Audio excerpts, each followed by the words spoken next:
আসসালামু আলাইকুম প্রিয় বন্ধুরা, স্টাডি এইডারে স্বাগতম। তোমাদের সামনে আজ বিভীষণের প্রতি মেঘনাদ কবিতার তৃতীয় অংশ নিয়ে আলোচনা করব।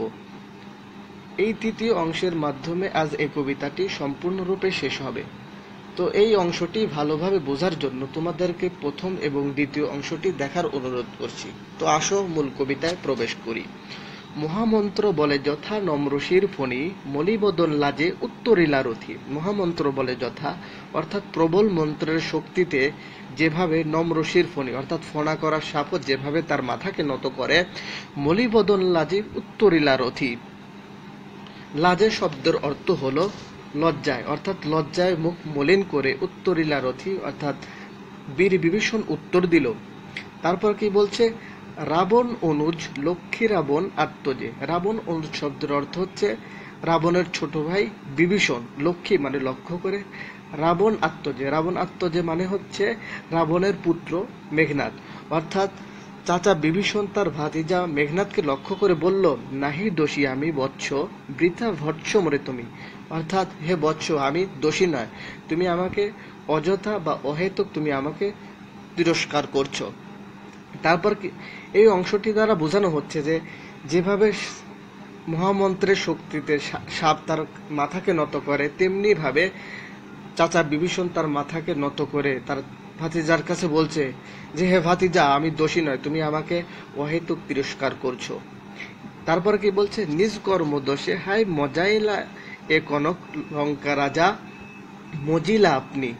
অর্থাৎ মজাইলা শব্দের অর্থ হচ্ছে বিপদগ্রস্ত করলো, কনক লঙ্কা শব্দের অর্থ হচ্ছে স্বর্ণলঙ্কা, অর্থাৎ যে রাজ্যের কথা এই কবিতায় আলোচনা করা হচ্ছে। তো বলা হচ্ছে যে এই রাজ্যের রাজা বা স্বর্ণলঙ্কের রাজা সে নিজেই এই রাজ্যকে বিপদগ্রস্ত করেছে এবং নিজেও বিপদগ্রস্ত হয়েছে। কারণ কি? কারণ হলো তার কর্ম, অর্থাৎ সে নিজ কর্মেই সেই রাজ্যকে সে কি করছে? নষ্ট করছে বা বিপদগ্রস্ত করছে এবং নিজেও বিপদগ্রস্ত হয়েছে। তারপর কি বলছে? বিরত সতত পাপে দেবকুল, অর্থাৎ দেবকুল সর্বদা পাপ থেকে বিরত থাকে। এবে পাপপূর্ণ লঙ্কাপুরী, এবে মানে কিন্তু, পাপপূর্ণ লঙ্কাপুরী, কিন্তু আজ লঙ্কাপুরী কি হয়েছে? পাপে পূর্ণ হয়ে গিয়েছে। প্রলয়ে যেমতি বাসুধা ডুবেছে লঙ্কা একাল সলিলে। প্রলয়ে, প্রলয় শব্দের অর্থ হচ্ছে ঝড়ে, যেমতি মানে যেভাবে, বাসুধা মানে পৃথিবী, অর্থাৎ পৃথিবী যেভাবে ঝড়ের কারণে ধ্বংস হয়, ডুবেছে লঙ্কা এ কাল সলিলে, অনুরূপভাবে এই লঙ্কা বা এই রাজ্য কাল সলিলে কি হচ্ছে? ডুবে যাচ্ছে বা ধ্বংস হয়ে যাচ্ছে। তারপরে কি বলছে? রাঘবের পদাশ্রয়ে রক্ষার্থে আশ্রয়ী তেই আমি। তেই শব্দের অর্থ হলো, এই যে তেই শব্দের অর্থ হলো সেই জন্য আমি কি করেছি? রাঘবের পায়ের নিকট আমি আশ্রয় গ্রহণ করেছি। পরদোষে কে চাহে মজিতে, অর্থাৎ অন্যের দোষে কে দোষী হতে চায়, অন্যের দোষে কে বিপদে পড়তে চায়। রুশিলা বাসবত্রাস গম্ভীরে যেমতি নিশীথে অম্বরে মন্দ্রে জিমুতেন্দ্র কবি। রুশিলা মানে রাগান্বিত হলো বাসবত্রাস, অর্থাৎ বাসবত্রাস শব্দের অর্থ হলো বাসবদের ভীতি সৃষ্টিকারী মেঘনাদ। তে মেঘনাদ এরকম রাগান্বিত হয়ে বলল, গম্ভীরে যেমতি নিশীথে অম্বরে মন্দ্রে জিমুতেন্দ্র কপি। এই বাক্যটি খুবই কঠিন, কারণ এখানে অপরিচিত শব্দ আছে এবং খুব কঠিন কঠিন শব্দ, খুব ভালোভাবে খেয়াল করবে।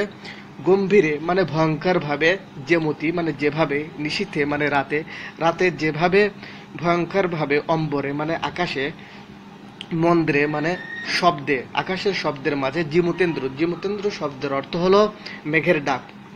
কপি, কপি শব্দের অর্থ হচ্ছে গর্জে ওঠা, অর্থাৎ রাতে যেভাবে ভয়ঙ্কর ভাবে আকাশে কি হয়? মেঘের ডাক গর্জে ওঠে, সেরকম ভাবে গর্জে ওঠে। মেঘনাদ বলছে কহিলা বীরেন্দ্র বলি।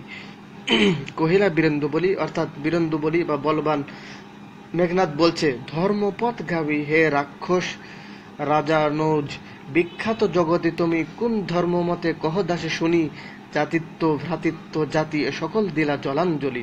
যে বলছে হে ধর্মপথগামী, অর্থাৎ হে ধর্মের অনুসারী, হে রাক্ষস রাজ অনুরাজ, হে রাক্ষসদের রাজার অনুরাজ, অর্থাৎ ভাই বিখ্যাত জগতে, অর্থাৎ এই বিখ্যাত জগতে কোন ধর্ম মতে কহ দাসে শুনি, জাতিত্ব ভ্রাতৃত্ব জাতি এ সকল দিলা জলাঞ্জলি। জাতিত্ব মানে মানব সম্পর্ক, ভ্রাতৃত্ব মানে ভাই ভাই যে সম্পর্ক, জাতি অর্থাৎ সাম্প্রদায়িক যে সম্পর্ক, এ সকল দিলা জলাঞ্জলি। জলাঞ্জলি শব্দের অর্থ হলো বিসর্জন দেওয়া বা পরিপূর্ণরূপে ত্যাগ করা। তো সে মেঘনাদ জানতে চাচ্ছে তার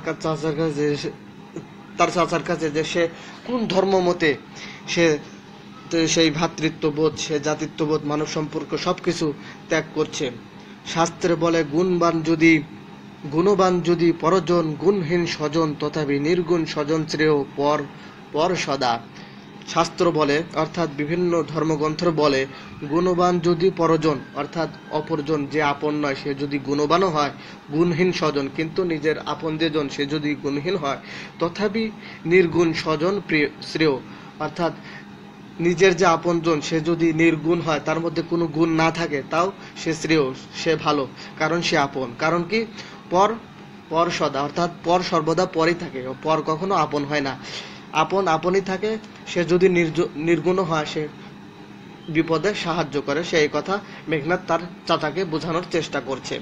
তারপর বলছে, এ শিক্ষা হে রক্ষবর কোথায় শিখিলে, কিন্তু বৃথা গঞ্জিত মা। বলছে তুমি যে এই যে নিজের ভ্রাতৃত্ববোধ, নিজের ভ্রাতৃত্ব, নিজের বংশকে ত্যাগ করার এই শিক্ষা, মানব সম্পর্ক ত্যাগ করার এই শিক্ষা তুমি কোথায় শিখিলে, কিন্তু বৃথা গঞ্জিত মা। কিন্তু তোমাকে এসব কথা বলে কি লাভ, তোমাকে আমি অহেতুক তোমাকে তিরস্কার করছি। হেন সহবাসে হে পিতৃব্য বর্বরতা কেন না শিখিবে, তাদের এই খারাপ সহবাসে থেকে তুমি এরকম বর্বরতা কেন না শিখিবে, অর্থাৎ এরকম বর্বরতা শেখাটাই স্বাভাবিক, কারণ তুমি খারাপ সঙ্গে আছো। গতি যার নিজ সে দুর্মতি, অর্থাৎ যার চলাফেরা গতি নিজ মন, ছোট মানসিকতার লোকদের সাথে, নিচু লোকদের সাথে যার গতি বা চলাফেরা নিজ সে দুর্মতি, তার মন মানসিকতা তো নিম্নমানের হয় স্বাভাবিক, তার মন মানসিকতা খারাপ হয় স্বাভাবিক। তো বন্ধুরা, এই কবিতায় মূলত এই দেশের প্রতি ভালোবাসা প্রকাশিত হয়েছে। মাইকেল মধুসূদন দত্ত সে এই মেঘনাদের মাধ্যমে সে নিজের দেশের প্রতি বা নিজের রাজ্যের প্রতি, নিজের এলাকার প্রতি, নিজের ভূমির প্রতি সে ভালোবাসা প্রকাশ করেছে। তো বন্ধুরা, আজ এখানেই ধন্যবাদ। পরবর্তী ভিডিওটির জন্য অপেক্ষা করো। Thanks for watching this video.